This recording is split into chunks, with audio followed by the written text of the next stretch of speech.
Hello, televiewers of your Pan-African channel. Thank you for trusting us. And of course, you're welcome to today's edition of Talking Points. Today on the menu, we shall be talking about the AUC, that is the African Union Commission presidency slated for 2025, whereas Africa gains momentum ahead of the much anticipated African Union Commission elections built for February 2025 to choose the fifth commission chair. The problematic that lingers is who the next leader to replace the outgoing chair Musa Faki Mahamat be up to the task in quelling Africa's internal crisis. So far, we've seen that the four candidates in the race for the AUC a top job with no woman in sight. The candidates are Kenya's former Prime Minister Raila Odinga, Deputy Foreign Minister Mahmoud Ali Yusuf, the former Mauritius Foreign Minister Anil Singh Gayen, and Richard James, former Madagascar Foreign Minister. Africa's internal discords center around diplomatic faults, political instability, insurgency, economic impasse, climate change, and much more. Amidst these plethora of challenges ongoing within the African continent, not just the African Union, we need a visionary leader to replace the incumbent Maki, but it costs across the African continent. Ladies and gentlemen, the stakes are high, but in the course of today's edition of Talking Point, we shall be asking the question, what prospects in solving Africa's internal discourse? Ladies and gentlemen, thank you for joining us. Stay with us.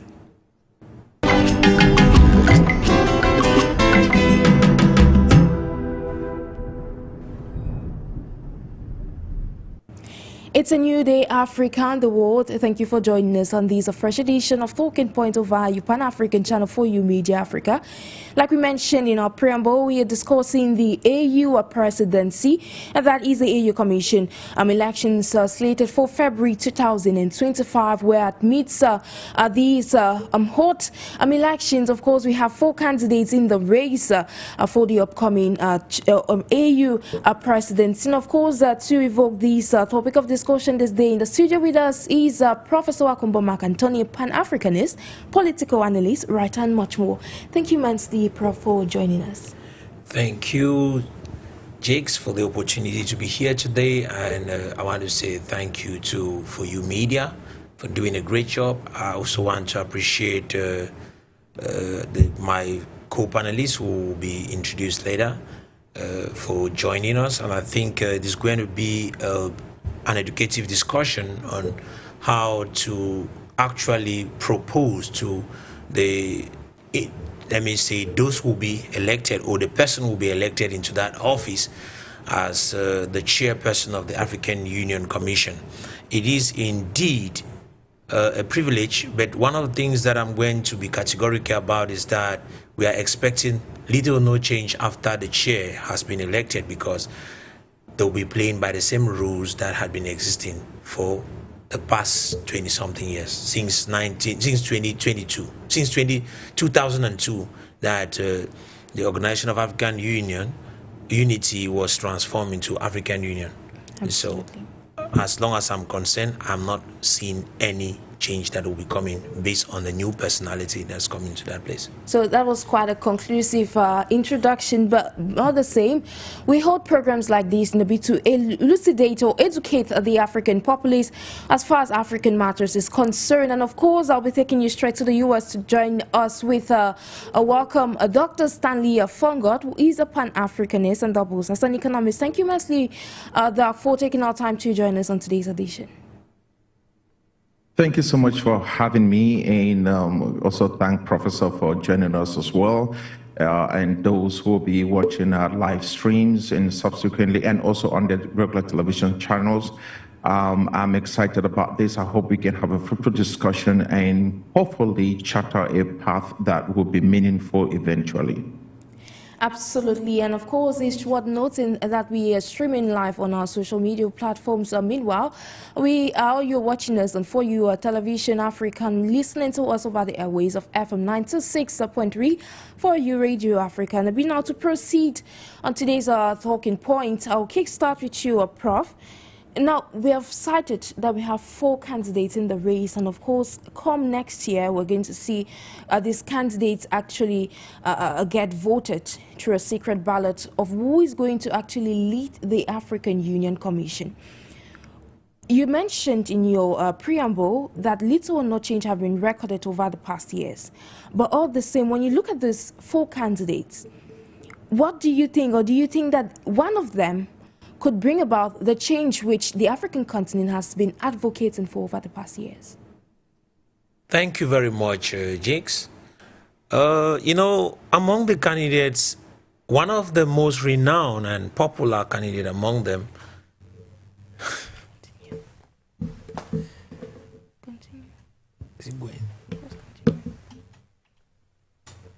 like I said, one of the most popular candidates among them actually is Raila Odinga of Kenya, a former prime minister and an opposition leader who has done a lot in trying to see to it that his country actually gets to see some changes. And I want to say that he has been the force towards the democratization of Kenya as per se, and the influence in which he has been able to push forward in creating an atmosphere of change in the nation of Kenya.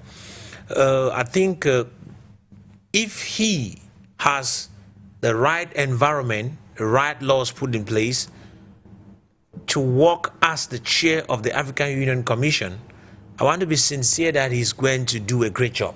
He stands different, he stands out from the others. I think little is known to some of us who are in Central Africa concerning the other 3 candidates, especially the one from Madagascar and the I other think candidates from Mauritius? Yes, Mauritius and Djibouti. I had no leader about them, but Raila has been out there, outstanding, exemplary, and I think in the last election we saw how he had the opportunity to create chaos in his country, but he came out and told the people, let's be civil. And I think he has been an opposition leader that has proven his worth. We only expect that the right instrument for work should be placed in front of him. But considering the fact that the African Union as an organization seems to be a presidential club where presidents of nations gather, but have just make they go out talking and registering information, but never having an action plan, and not willing as well to submit some of their economic and as well as political power to the African Union, which can actually build a strong body that can defend the African people. That becomes where in my introductory statement, I was conclusive in saying that even though at the end of the day, we are not going to see anything come out of this particular chairman who will be coming up. I don't know how effective he will be in doing his job when the text does not warrant him to do his job. I don't see how it's going to be effective when all that happens is member countries can only come and talk but do nothing. So it is humiliating that we are talking about the African continent, and at the same time we are looking at a situation where Africans are not willing to make progress by themselves. Because let me be sincere, I don't think that when you go to the European Union, you get to see any African having influence over the European Union. I don't think there is in China there is any African who is going to be influential there. Israel has a seat in the African Union. I don't think in the Israelite parliament there is an African that is going to talk there. So it is disheartening that we have a people who are supposed to be leading with conscience and leading for progress, but the instruments which they are put on the ground to assist in helping them make this progress are so weak that it doesn't permit an individual who is given the opportunity to work to actually work. Because let me say, if there is a crisis in Cameroon right now, like we have one, the African Union has little no say. The only thing they can do is to say, we condemn. Yes. So that, to me, is not worthwhile. Why am I saying this? Let's be categorical about this.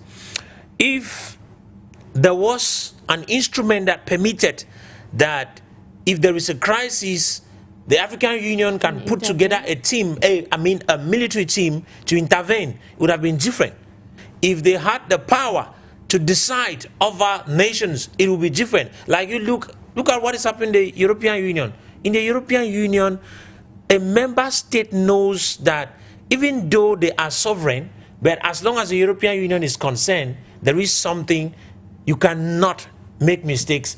The European Union can sanction you. But can we be sanctioned in Africa?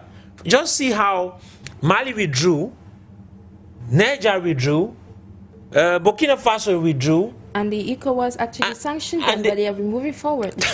The sanctions have little, nothing to do, because being in the ECOWAS, yes, they are still in the African Union, but if ECOWAS had a power as a regional bloc that could not only sanction but execute sanctions, it would have been different. That is the same thing we are supposed to be looking up to the African Union to do. Put up the right instruments that can govern or permit you to lead the African people towards progress. What we need in Africa is development. We do not need too much talking. We have spoken a lot, we have written a lot, but nothing is happening. I think the recent document that was developed in 2018, the Vision 2063, yeah, Vision 2063 is one of those visions that when you go through, you say, wow. Why? Because it is so wonderful. It's so great. But let me be sincere. We are in 2024. 2063 is going to soon be around the corner. Maybe they don't know that. All those things will remain on paper if they do not put the right instruments to govern or to guide them towards good governance, to guide them towards productivity, and to guide them towards fruitful work. And I feel embarrassed because African Union is sponsored by Western Union. How do you expect it to be an independent body? Which implies that it becomes an immediate block to the progress of African nations. Why? Because the Europeans will tell them, do this because we are giving you money. So it should be at the level of the funding limitations. So that's why I said the economic situation of that particular instrument is very disturbing, because they are depending on nations. There's need for that body to be autonomic. They should be able to create a means through which money comes in without necessarily depending on nations. When a nation refuses to pay, that's another thing altogether. Yeah. So they should not depend on the be economically dependent on the member states only. The member states can give what they are supposed to give annually, but there should be a source that generates finances. The African Union should be a body, a government that works for the African people. It should be like a confederated government that works for the good of the progress of Africa. And if that happens, that will also necessarily means that we need to develop, there's need for Africa to have a unique currency like the African Union, the Western Union has, the European Union has, with a unique currency. That fight for economic independence will be dealt with.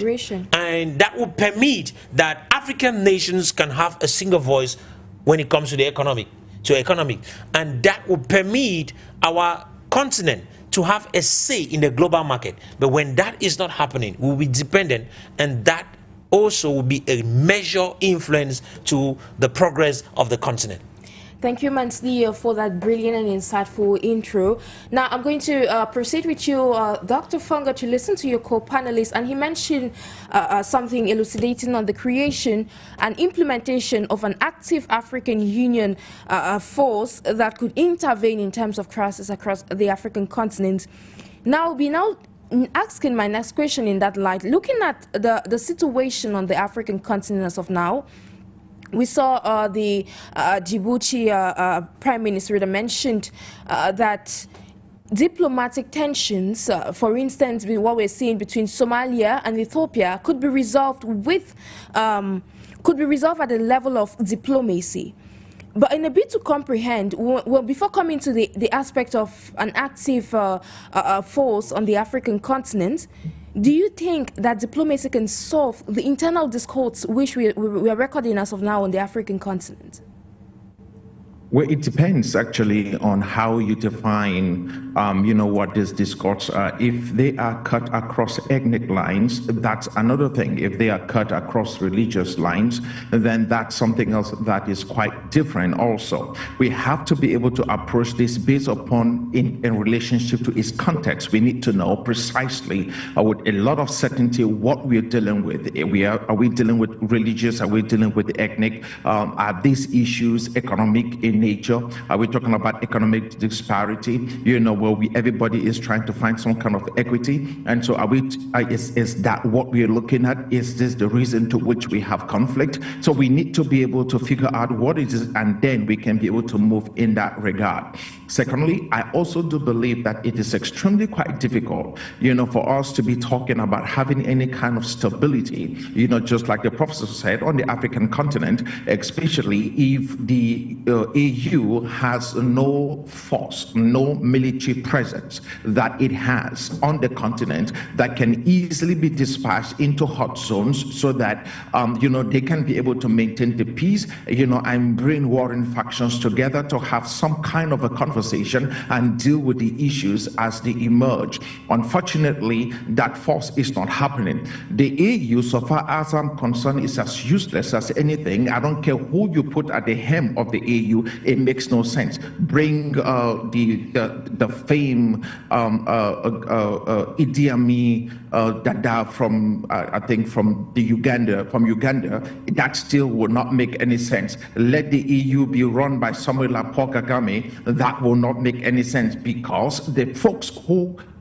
comprises the 55 nations that has formed the United Nations are dysfunctional in themselves at the level of their own countries. You have dictators, all right, men who have been in power since the days, of Methuselah, who are running our nations, and these are the people who, are in at the EU, and whatever it is. And the only reason, by the way, why, they're as old as Methuselah is just because Western power, Western influence, is placing them where they are. So they are basically enjoying whatever privileges the West is giving them. And so what that means is the EU will always do the beating of the West. It will never, ever do the beating of the African. So we have a de facto AU, clown show on the continent of Africa, whose intention is actually to speak for the issues of the African, but who is being manipulated as a puppet from the West. And obviously, if you talk about internal conflicts on the African continent, we need to go beyond looking at just the AU. The AU has no capacity to be able to solve any issues on the continent of Africa. If you think that the AU is powerful, you need to basically break that down and look at what happened with ECOWAS and the boys in the Sahel. As we speak, the boys in the Sahel has the upper hand over ECOWAS, which is something that's not supposed to happen, but unfortunately, there's nothing, that they can do. We need to be able to have a robust force. I don't understand how we deal with this issue, apart from the fact that we have to go to the root causes of why we have these conflicts on the continent in itself. If we approach this from, those root causes, I think we have a better chance than waiting for those guys at the AU to do anything for the African. They will do things for the West and their stomachs. If you're thinking about the African, you're joking. That will never happen. Yeah, staying with you, Dr. FONGOD, you mentioned that before proceeding to seeing how we can solve some of these internal conflicts, we should try in a bit to understand the root causes. In your opinion, what are some of these root causes of these conflicts which Africa is facing as of now? Well, we have a lot of them. The issues that we have governance on the continent of Africa that is not inclusive. You have huge populations that have basically been, pushed aside, and there's no accountability. The issues of fair representation is not there. Fair elections is not there. Human rights violation everywhere. You say anything about anyone in government, you go to prison. It's as if to say most people who want to speak up for the interest of their nations end up being incarcerated, okay, with no due process, absolutely none. They just, say something, we lock you up. All right, so you have that, and folks will absolutely see something like this happening, and it will basically destroy a whole entire nation based on the fact that we have no free elections, and we basically siphon everyone who has an opinion, not knowing that it is in this public discourse, it is in this free speech, it is in us being able to state and say what we need to say. That is extremely very important when it comes to building and shaping a nation. Without free dialogue, without freedom of speech, without me hearing what you have to say, and if there is freedom of speech, you must be willing to be offended. If there is freedom of speech, you must be willing for someone to think something that you're not thinking, and to think in a way that will offend you. But it is in that process that we find harmony. It is in that process where we have diversity, and out of diversity emerge unity. All right, so imagine that you have somebody who is a painter, and the person just take the same brush, all right, or use the same color. That painter becomes boring. But in the complexity of the different colors we have and the different strokes of brushes comes this beautiful mosaic. That's what painting is all about. We appreciate the beauty based on the depth of its diversity. We need to be able to understand that we cannot just lock people up because someone says something that you don't like, you just lock you up. You say something, my friend, you go to jail. We have systems that are completely not decentralized, all right? So as a result of that, power is in the hands of the few. If you think about this from economic terms, think about a company like Microsoft, think about a company like Google, or a company like Apple. If everything is in the hands of the CEO, believe me, no one can run that company. There has to be a decentralized structure where you break things down. You have upper level managers, mid-level managers, lower level managers. These are people that have the skill sets to be able to handle things at different levels. That's very important. What that means is we know that we know who to hold accountable when things do not work well, and we know who to celebrate when things are working well, and then push that person from that level to upper levels so that they can continue to do the good things that they're doing. That's what we need. On the continent, we have a lot of economic inequality, and based upon that, it's just crazy. You have very few jobs that are being created because the government does not understand that her role is to create an environment where the private sector can literally thrive. As a result of that, what happens is you have a lot of young people graduating from schools, and what happens eventually is they are looking for the government to employ them. It's a very dangerous precedent. The reason for that is because the government will have to collect the money from somewhere to pay the people that they're hiring. And where do you think they collect the money from? Taxes. All right, so they tax everybody else. Custom duties is off the roof.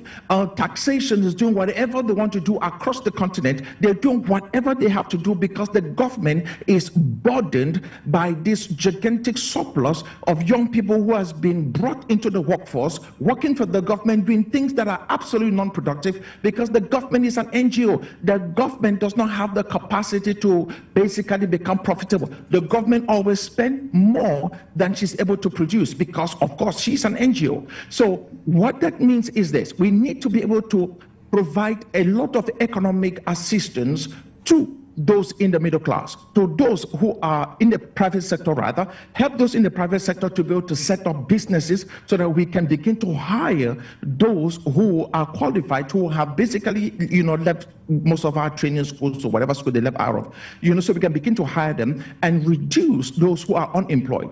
As long as the unemployed population stays large, so we have conflicts. Look at which country is this again? Look at Kenya. See what happened in Kenya with the finance bill.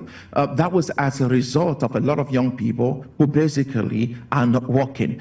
So we have to fully understand the role of the government in relationship to job creation and actually having some kind of an equity on economic terms, because with that, that will always be a problem. We can talk about education, we can talk about, the role of technology and all of that, but we need to be able to fully understand this, that it's not just, clamping down on anything and everyone who says anything, because that's demented. That means, that's lunacy. We need to be able to become a little bit more developed in our thinking process and stop having this Jack-Corrigan mindset, back in the 1800s. This is the 21st century. Freedom of speech, allow people to talk, allow them to be able to bring up ideas, allow competing ideas to flourish in the marketplace. And then so that out of that competition, better ideas can be harnessed and better ideas can be able to build and shape and push us further so that we can become competitive in the 21st century. Thank you immensely, Dr. FONGOD. Now to proceed back with you, Prof. I saw you nodding. And of course, your co-panelist cited a lot of powerful points. He mentioned that resolving internal conflicts within the African continent is something that could not just be done overnight, but it needs to follow a due process that is being tackled stage by stage, region by region. And of course, he highlighted some of the lapses which we have within some of those regional blocks, which is, say, reflecting on the African Union. So do you agree with him? And in your opinion, what could be done as the level of the African Union? Do you think that a new person, if brought to power, could be able to, say, assess some of these lapses and, of course, bring out something meaningful out of it? Thank you again. You see, I'm trying to reason out how there could really be a success if there is no instrument that determines the functionality of the government that will be set in place through the chairman, the African Union chairman. And I'm not seeing anyhow he can succeed in achieving anything apart from what had been done. And so, in relation to these thoughts, I think that I want to come back to my point. You see, for us to, in relation to the question of my brother, for Africans to be able to develop, for Africans to be able to achieve this success, yes, it is progressive. I am not one of those persons who believe that manna just falls from heaven. No, we need to be progressive. We need to take our time to build. Rome was not built in a day. It took time. Yes, the African Union can become what our predecessors, our founding fathers actually had in mind. When Kwame Nkrumah and the rest sat in Addis Ababa in 1963 with the aim of actually creating the Organization of African Unity, they had two things. That day, if you listen to Kwame Nkrumah said, if we do not unite now, he's seen another colonization that is going to take place. And this time, this colonization is going to be an economic colonization. So his interest was let Africans come together immediately, not only form what they call the African Unity or Union, but to create a federation of African countries that will become a nation. What people call today the United States of Africa. He wanted a stronger system than the weak system that was put, which was later broken down again to become more weak, as we call the African Union today. He wanted a consolidated system which has economic power, which has political power, and which has military power. These were the objectives of such a person who was one of the founding fathers of this organization. But what happened? There were some others who thought might be bringing Africa together will seize their autonomy. But no, it won't take away your autonomy. That was supposed to be like a confederation, where you have authority in your sovereignty, over your sovereignty. You do what you can towards the progress and development of your people, but it should never be against the African people. today, we have a body called the African Union, which does not have the same vision, but having a name that is so sweeting to the African ear, without defending the African back on the ground. It is easy for a European to have more power in Africa than an African have power in Africa. Why is it like that? It is because the people sitting in the helms of our different nations do not have the interest of the people at heart. And why is that? We do not have, I will still come back to it, is an instrument that permits this so-called, I don't want to use the word leaders, because we don't have leaders in Africa. We either have rulers and managers and puppets. You can call any other name you like, but we lack leaders in Africa. Africans, we need leadership. And so without a vision, you cannot say somebody is a leader. That's why I said we don't have leaders. There are no visionaries. They have no plan for the future. They are thinking of them and themselves. They don't have any tangible plan for the future. You see, some people blame Mao Zedong when he took over China, and they said it was very hard on the people. But do you know that when Mao Zedong came up, he had a 100 years vision plan? Was he supposed to live up to 100 years to fulfill that? No, no, no, no, no, no. He knew that his predecessor is going to take, the person that is coming after him is going to take over and continue. We'll have that problem on the African continent of leaders not actually moving vision forward with the development plans or projects of their predecessors. Why? Because we do not have true visionaries. A visionary who puts a vision, any other person, whether it's an opposition that comes up, sees what the person was saying. And if you are an opposition leader that you are coming up and you do not see, it means you are not qualified to carry the nation ahead. So, once I was talking about the Chinese case, the present president over China has a 100 years plan. Is he going to be there to fulfill it? But no. In Cameroon, for example, we have Vision 2035. Yeah. I don't think it's up to 10 years. From the time it was made, I think it was about 20 years. So look at the kind of short-term visions that we have. That already tells you that leadership has a problem. And when you go into other African nations, that is the way they think. And that is why the highest thing they do is to borrow money and actually indebt our children and our children's children. Because all this money that they take as debts will be paid by us and our children and our children's children. Because you just hear the number of billions that have been collected from China. You hear that which is coming from Europe. You start asking questions. Where are we heading to? Where are we heading to?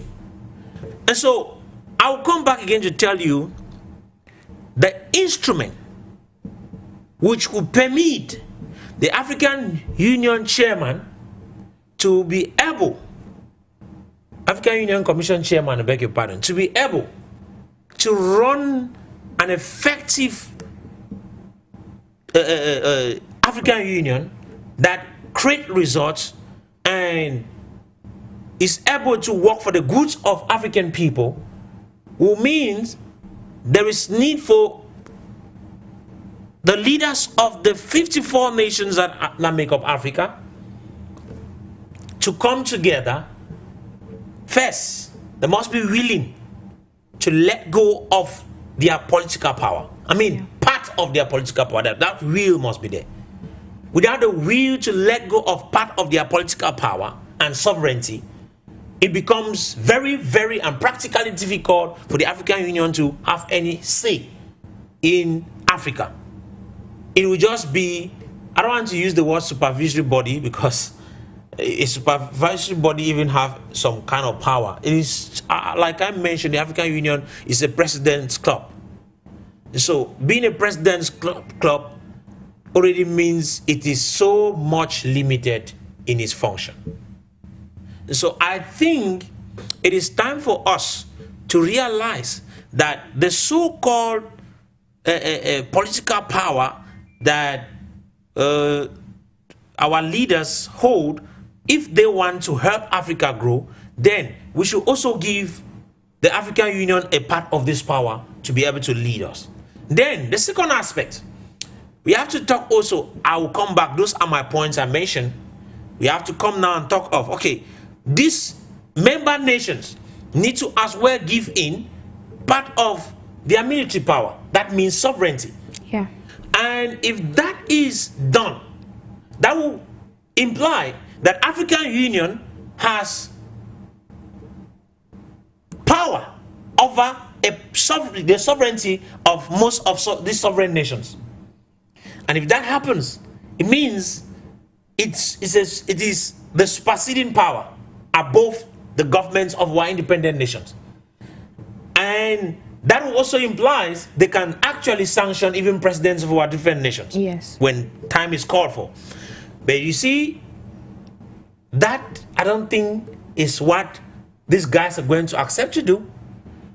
The third aspect of it, I will come back. I spoke about it earlier, the financial aspect, the economic aspect of the African Union.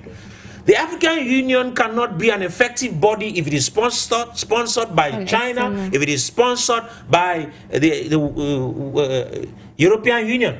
It will never be an effective government. It will never be a powerful body if it is sponsored by the Israelites. This brings me back to the place where you'll be shocked to realize, for those of us who see that beautiful structure when it's passing on TV, it was built by the Chinese.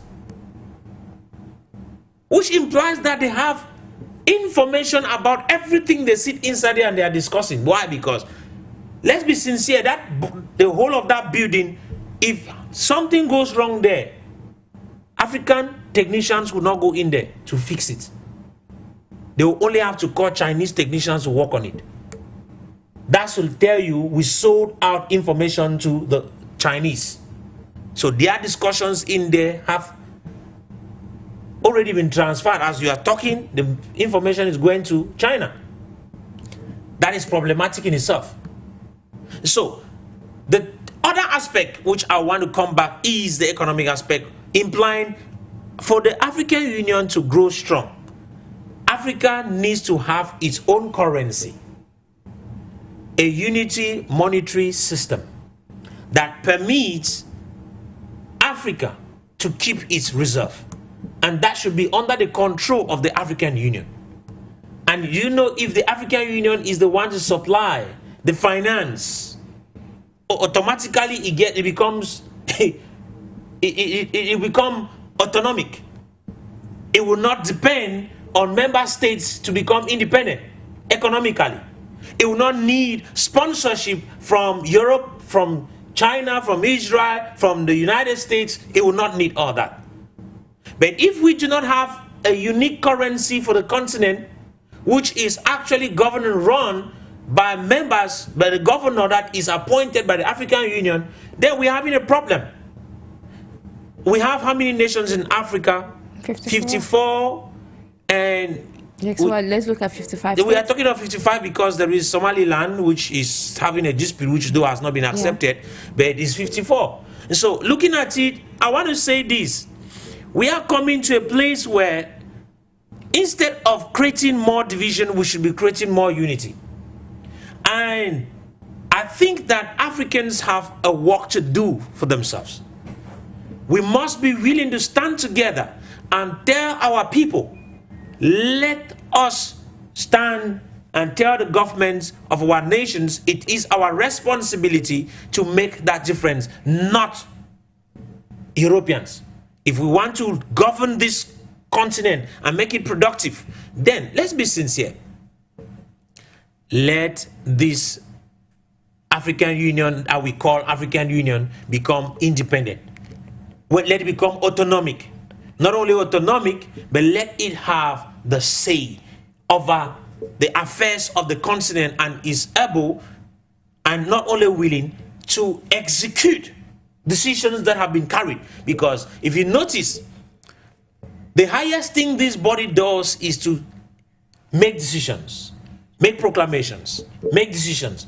And these decisions are only registered but never executed. So why should we have a body that makes too much noise but no proof on the ground? Absolutely, it's all about action. And of course, ladies and gentlemen, like we're discussing in the course of today's edition of the program, we're discussing of how Africans, especially at the level of the African Union Commission, can bring about ways or measures, put in place measures that can resolve the impending or pending crisis on the African continent. And of course, our guest in the studio has been giving some insight as far as this is concerned. And I'll channel this next question to you, Dr. Stanley FONGOD. Now, Prof, you listen, or Dr. FONGOD, you listened to your co-panelist, Professor AKUHMBOM, who mentioned some key ways on how the African Union can respond as far as resolving some of these challenges is concerned. He went on a three-parameter approach, which I would like to call PAM approach, which is in terms of politics, in terms of economy, and in terms of military. Now, looking at these three aspects, of what importance, of how important is unity in resolving some of the challenges which the African continent is facing? I think unity is good.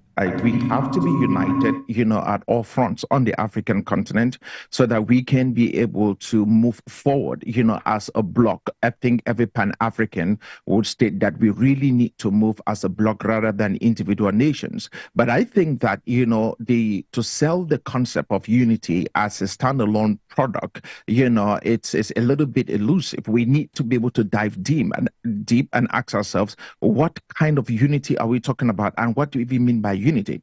I think that unity on the monetary front, just like what the professor was saying, is extremely quite important.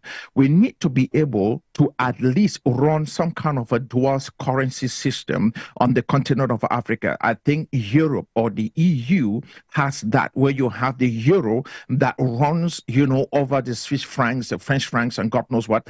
The euro, it's basically above all of those other individual countries in those currencies in those individual countries. We need to be able to have a system like that on the African continent.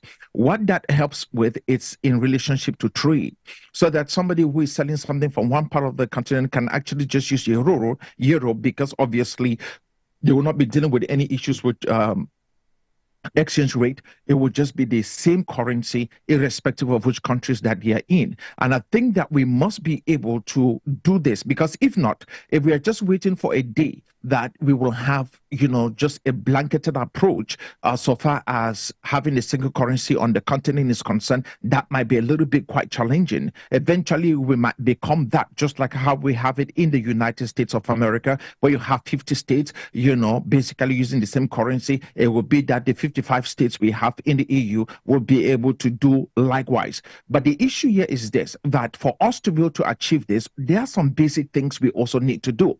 We must make sure that our finance policies, or the monetary policies rather, that we have in these countries mirror image each other. Otherwise, we'll be dealing with issues of inflation. We'll deal with all kinds of issues that will mess up the currency in itself. So we have to be able to have some kind of a blanket approach on our monetary policy, and have folks who are well educated in these spaces to advise, train, and set up the policies for all of these other countries for the overall health of every other currency that we bring on the continent, across the board. And then I think that one of the things that is quite laughable, I was laughing out here in relationship to the Chinese building the AU, at least the building in itself, is that we have on the continent of Africa the notion of a secrecy that pertains onto individual states and that pertains onto the continent does not exist. Any African president will sell the secrets of their nation or the natural reserve, where the best minerals are found. All of that information is already with, MI6 is already with the CIA. It's everywhere. All right, because it was not that they actually came looking for it. We volunteered those information because we have no love for country. We have no love for self. We volunteered those information thinking that we're doing the West, or we're becoming, good boys in the eyes of our Western masters. All right. So when you have folks on the continent of Africa who are this demented, to say the least, in relationship to how they feel about themselves as being Africans, that is a major problem. So we have to be able to find ways to be able to pull this. I think that, if we were going to put things together, the reality is that the vision of the AU has failed. It has failed woefully. That is not the kind of vision that people like Kwame Nkrumah had. Not to talk about people like Marcus Garvey, not to talk about even Haile Selassie, not to talk about Patrice Lumumba, Malcolm X, you can name them, Jomo Kenyatta, you can name whoever you want to name in the mix. This is not the vision they had for a Pan-African agenda. The AU was created, to support the Pan-African agenda. Unfortunately, it became a Western, a playbook for the African itself. So you have Africans, meeting up, 55 African head of states meeting up, every single time in Addis Ababa. But the problem is, it's actually 55 puppets of the West that are meeting. And every time they meet, the West wins. Every time they gather, the West wins. It's not the African. The African absolutely gains nothing by these boys, this, as the professor puts it, the club for presidents. Whenever these, individuals they meet, that we don't have anything tangible for the African. Whatever comes out of that is always the beating of the West. We have to find ways to be able to put an end to this, but I think that the monetary policies is the strongest of all. And obviously, in terms of military, obviously, if we're going to be talking about Africa, somebody has to be able to give away part of their sovereignty in terms of their military rights. That's just a given. That's why we are African, and that will be, obvious by the time we become a full-fledged nation called the United States of Africa. That obviously there will be no military, in all these individual countries. There'll just be battalions. We will be one force to protect and to be able to enhance the ideals of the African, our cultures, our values, and our people, so that we can now be able to begin to compete fully with the rest of the world in the 21st century. I don't know if this will happen in our lifetimes, but I want to be able to make sure that the progress that we are making in relationship to building a coalition of young people across the continent of Africa who are espousing these ideas and moving forward in finding ways in which we can be able to start speaking on these issues and also educating the young generation. I hope that this trajectory, continues, that we do not pivot away from this, that we stay on course and make sure that we keep pushing these ideas forward.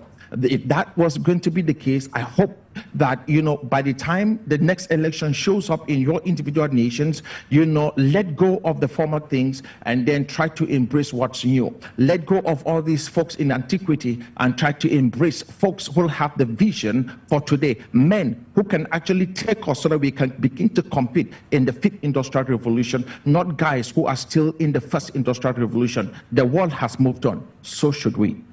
The world has moved on indeed, and of course change is the only constant thing that can bring about this progress which we're seeking on the African continent. And now back to you, Prof. You listen to your co-panelists, and of course, since we were citing how about bringing about solutions on the table, in your opinion, what parameters, or better still, what channels could be explored for Africa to welcome or embrace that change which we're talking, because we're citing that since the creation of the African Union, we have seen little or no change being brought. But when we come to looking about or seeking solutions, what channels could be explored as far as that's concerned? Thank you. You see, back in 2018, when they came up, I think it was 2016 or 2018, they came up with the African Continental Free Trade Zone area. I think I was very pleased when I saw a lot of member nations actually signing up for it and It was launched, I think, 2020, or was it 2021? And sincerely, I felt, wow, this was a beginning point for progress. But if you notice, the thing went dry. It has not been functional. Yes, it has its headquarters in Ghana, and it has an office, but I am not seeing how it is functional.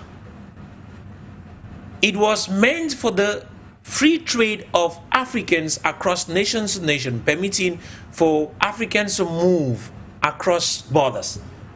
That, to me, I saw it as the beginning of progress, because if that is accepted and executed measurably on the ground, it is going to lead to much development among Africans. You see, it affected me before. Why? Because when you used to look at the trade among African nations, you will be shocked.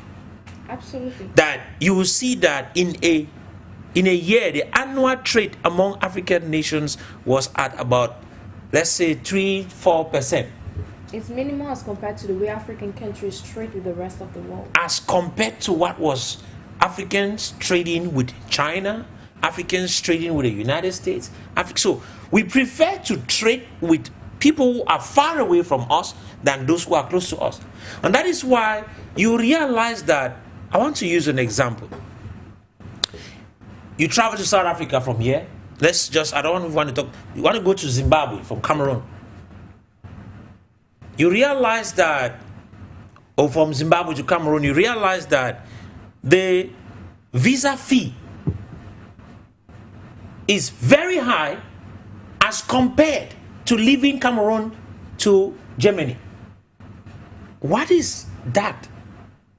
Are they trying to tell us that Germany is closest than Zimbabwe or South Africa? There is something wrong. So there is need for us to look into these issues. We need to get to that place where this idea of boundaries that keep us apart from one another should be dealt with. The Continental Free Trade Area was an open door because many have signed and have become actually operating members in that. I think over 30-something different nations out of the 54. Yes. And if that is the case, the question is, what are they waiting for to implement it? Because the fact that they already created an office implies it is supposed to go functional. But why is it not functioning? This comes back to the point where I told you, we have lofty ideas put on paper, but without any strategic action plan on the ground. How will each nation make sure that they protect this thing that they signed? Somebody can freely leave Nigeria to enter Cameroon to sell, to create a business, and nobody will disturb him. Is that going to happen? Absolutely. It's something that African leaders need to review. Good. So I want to say that for them to get to make this thing work, they need to come back to look at how they can harmonize the different custom duties, custom laws, how to permit that. Okay, if somebody is leaving Nigeria to enter Cameroon, what is the benefit of Cameroon from that particular entry? How Cameroon is going to benefit individually, and the person is going to benefit from being an African moving across without being stressed out. So there is need for that to be done. You don't just sit and tell us, okay, let's sign. People can move from one. But what we're talking about signing, if you look at countries, we have tensions between nations. You can cite Somalia, True. You can cite Ethiopia. The Democratic Republic of Congo and Rwanda, and a host of other countries within the continent. Yeah. Is this not already a barrier, existing barrier in creating this free movement which we are talking about within Africa? You see, that's where I came back and said there is need for Africans to sit down. They do one thing: harmonize the custom laws that permit people to move. How an individual who is entering from another nation to this nation will benefit the nation in which they are entering. For example, let's look at what Rwanda did. Rwanda said they have created a visa-free nation for every African, right? Yes, that is true. How visa-free is it? Yes, they have removed the visa issue. You don't have a problem. You can enter your plane right now and appear in Rwanda. But when you are going there, how will the Rwandans benefit? It means they have an objective. They want people to come, visit their nation, be there. And when you are coming, you have to come with money. Absolutely. Yeah. So it gets benefited. No, you have to come with money. You are not coming empty hands. If you are coming with a hope that you want to come walk there, then there's another thing that's going to happen. You are coming to give them your skills. It's good. So you should be well skilled. So there are a lot of things that need to be put in place to determine the movement of people from one nation to the other. It is true that these borders were not created by us. But we'll be sincere, there were kingdoms that were existing, and those kingdoms had borders as well. So we shouldn't just claim that there were no borders. Africa never had this kind of borders it's having today. But Africa had kind of borders.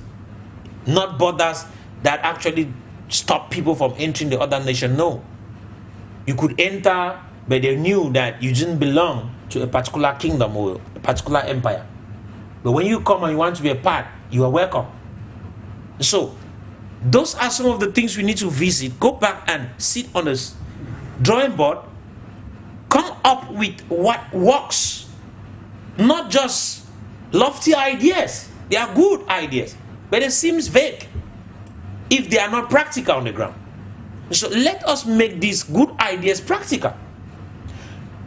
And I think that this is supposed to be one of the very missions of the African Union President. To see into it that this thing that these member states have signed should go practical. And they should execute it in their own nations. Because, let's be sincere, Vision 2063, as it is called, it's so nice. I don't know if you have read through that document. It's sweet. When you go through, woo, there are powerful visions that are written inside, but those short-lived, because 2063 is so short. But that makes 100 years from 1963, which was not even the vision at that moment. Are we sure that we're going to fulfill the vision? No.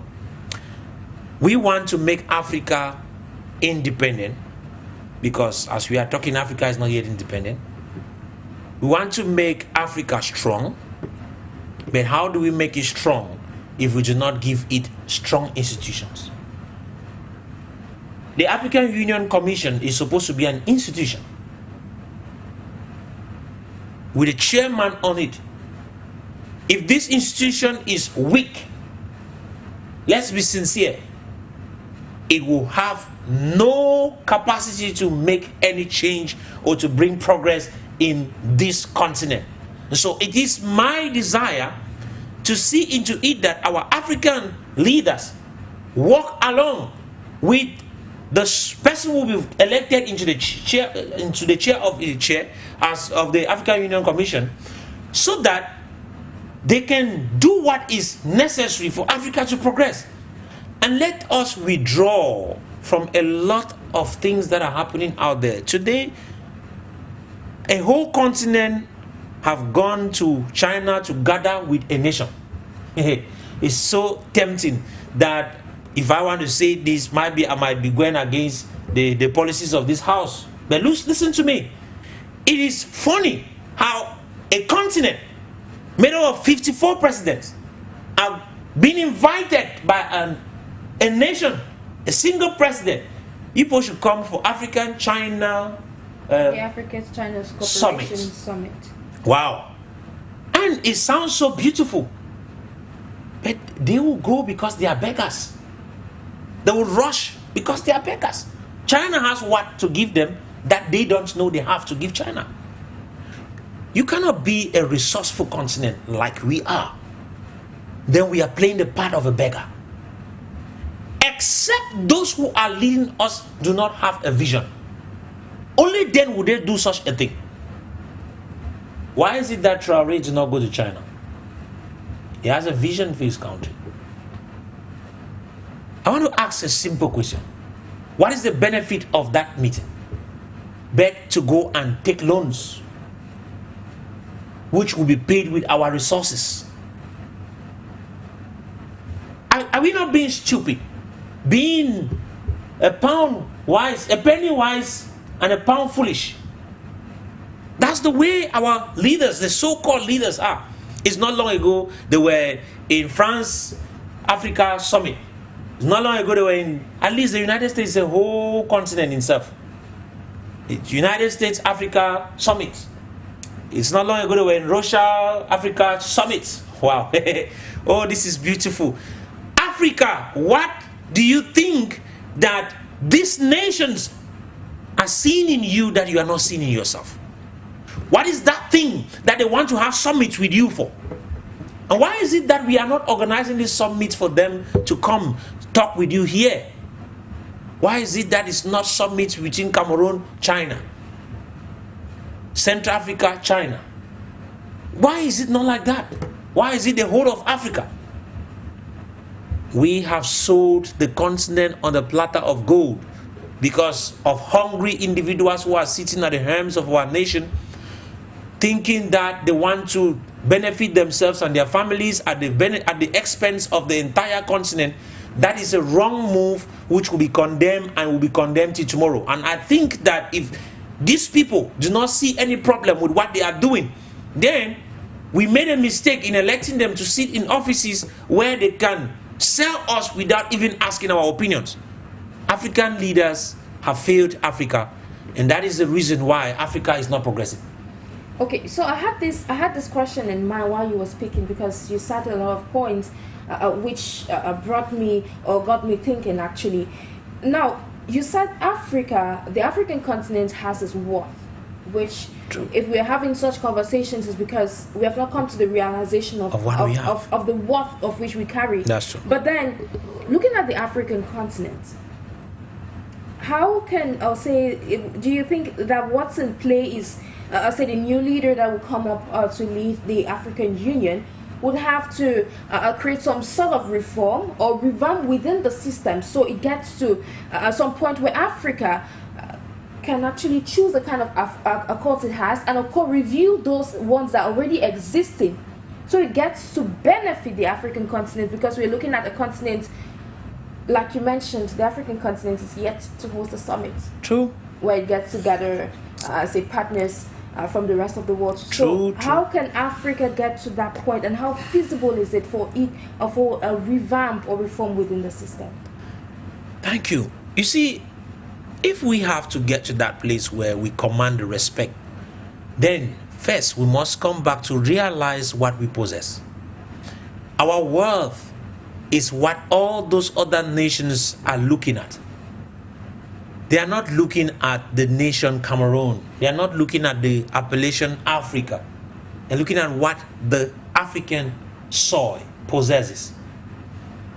But it is unfortunate that those who are sitting at the helm of our different countries in Africa do not, I will repeat it, do not know the wealth of their own various countries, not to talk of the entire continent.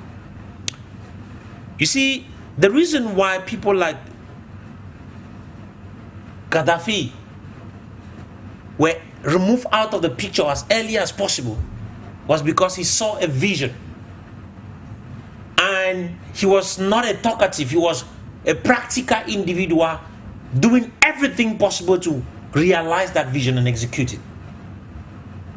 For the first time that the African continent was able to launch a satellite in the air, the main sponsorship of it was Libya, a single nation. Yeah, that's true. Why? Because the leader was seeing how big Africa is and how influential Africa can become if it comes together. And even amidst these tensions that's happening within Libya, you see Libya topped as one of the best in terms of developing infrastructure, in terms of ICT. True.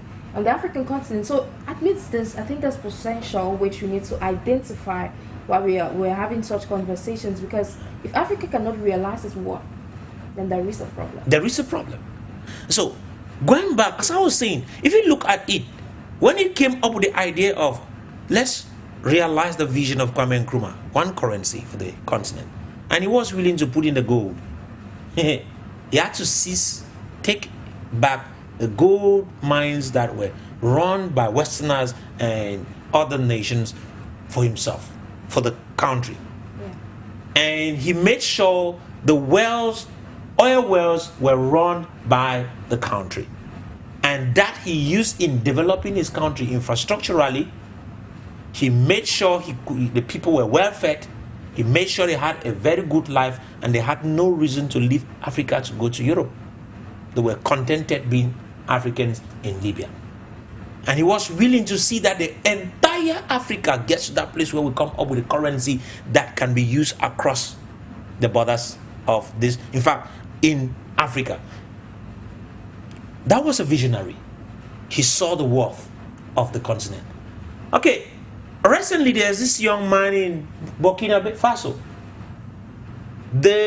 I don't know if this is factual, but recently I got information.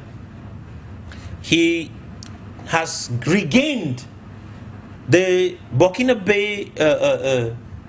gold mines, which were run by the British, and he's out to nationalize it. Why? He's looking at the empowerment of his nation first, not an outsider. The processing of that stuff is supposed to benefit the country before it benefits any other person. And that is the way African leaders are supposed to be thinking.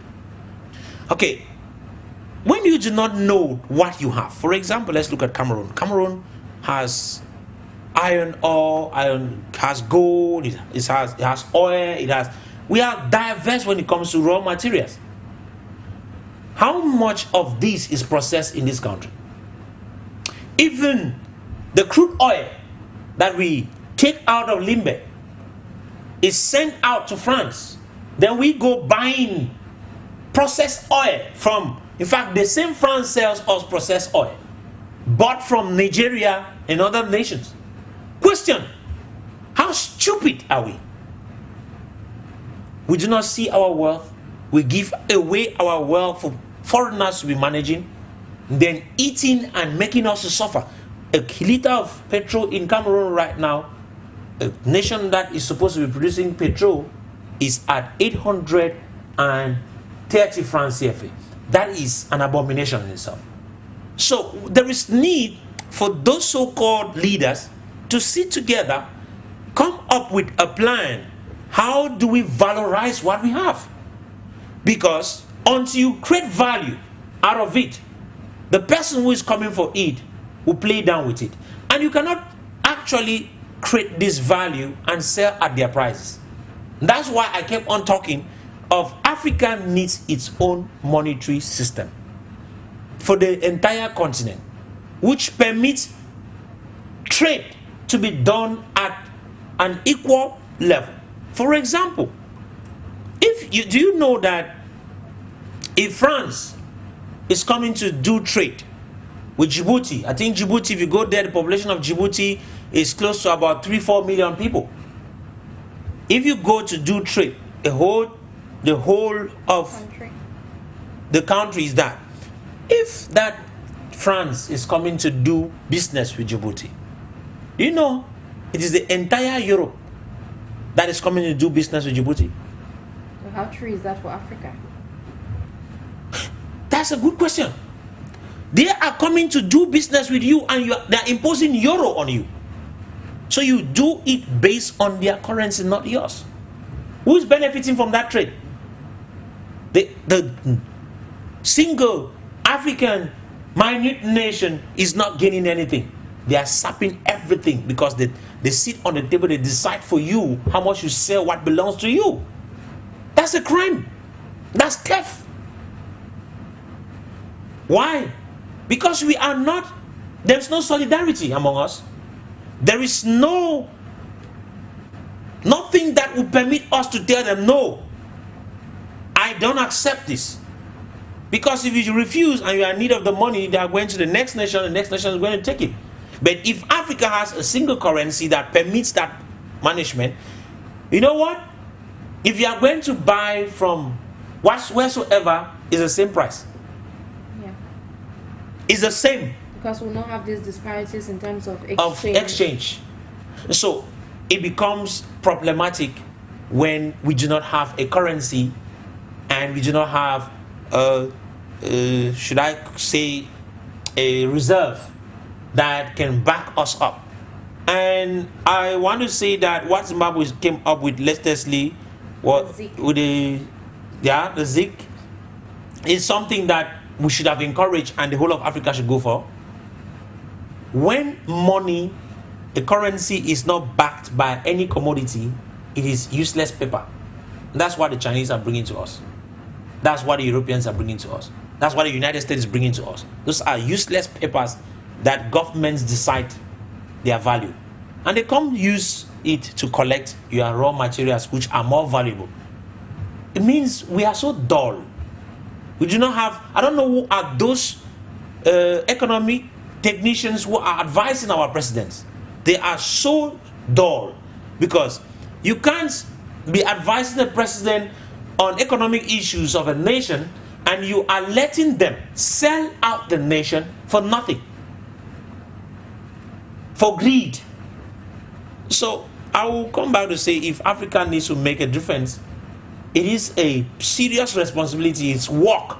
It's not just I want to be the African Union chairman. That's not what is needed. It's all about action. It's action. There is need for an instrument to be put on the ground that will help that man sitting in that position to do the result, to bring the result. So it will be all about collective effort. Collective effort. So I believe you subscribe to the idea that a fresh vision is actually going to bring about the change which Africa has actually seeking. Fresh vision without a fresh instrument will not still bring any change. So when we come up with a fresh vision, like I said, that instrument I'm talking about is like a constitution in Cameroon. It's a constitution of a nation. If that instrument does not impose over nations, over individual member nations, there is nothing that will happen. So let there be a superpositioned instrument that holds different governments of different nations accountable from the top there, and then you realize that at the end of the day, they'll be afraid to do some kind of things they were doing before. And this African Union should be accountable to the African people. And I think if that happens, they should go to make it in a way where for you to become the chair of the African Union, you need to go around the 54 nations of Africa being elected. So your election is supposed to take place across the entire continent, so that at the end of the day, the college that will be elected to come choose you, decide your leadership, you should know it's a mandate from the African people. It's not a mandate from some few presidents who go and sit and say, okay, we have chosen this man. That becomes their puppet. In fact, so they walk along with the big guns that are over there and then take to the African Union chair. And that is what will not be effective for Africa. So it's not just a new vision, there's need for a new instrument. New vision and of course a new instrument. Now we're almost at the end of today's edition of Talking Points. I mean, while we're discussing what prospects is involved as far as solving Africa's internal discourse or internal conflicts and challenges is concerned, and of course we had Dr. Stanley Fongod, and of course Professor AKUHMBOM is giving us his insight as far as elaborating on today's topic of discussion is concerned. Now, Prof, in a bit to wrap up, we're citing that it's imperative for African leaders to be united, to stand as one people in a bit to chart the way forward as far as the prosperity and progress of the continent is concerned. But ahead of these elections for the African Union Commission, come 2025, in February to be precise, What do you think is the way forward? What can African leaders do, especially these candidates that are running for this top job? What suggestions can you bring to the table as far as bringing about the change is concerned? You see, I think from what I've been discussing here, if they are listening to me, they'll realize that there's a lot to be done. Absolutely. And if in case you actually want to do something, I am talking for a lot of Africans as I'm talking right here. Most of them think the same way I'm thinking. We have different Pan-African organizations that are across the continent, and we discuss among ourselves. So I am not speaking only my ideas. I'm speaking the ideas of millions of Africans out there. And let's be sincere, Africa cannot truly become Africa as we want it to be if the people who are leading it do not work with the people. Yes, I think Raila Odinga said he wants to make the African Union to be a people oriented institution, which is a nice thing. But the truth is, it's not all about talking. Would that instrument he's using permit him to make it happen like that? So if he's coming with a mind that, okay, let us revise it, then it's good. But who are those revising this thing? Who are those revising it? I think it is very important for us to get to sit back.